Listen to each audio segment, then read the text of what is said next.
मध्ये भाजपचा सुपडा साफ होणार आहे असा विश्वास शरद पवार गटाचे खासदार धैर्यशील मोहिते पाटलांनी व्यक्त केलाय। विधानसभा नगरपालिकेचाच पॅटर्न सोलापुरात पुन्हा चालणार तर जिल्हा नियोजन समितीच्या निधी पालकमंत्री जयकुमार गोरे देत नाहीत आणि त्याविरोधात कोर्टात जाणार असल्याचा इशारा देखील त्यांनी दिलाय।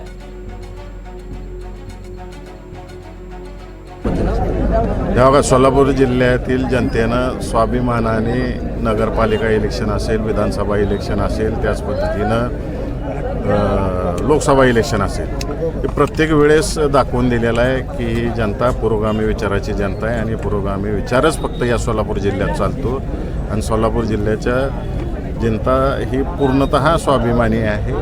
त्यामुळे जे सुपडा साफ पॅटर्न गेले 3 इलेक्शनचा आहे तोच पुढे जनता चालू ठेवेल अशी आम्हाला खात्री आहे।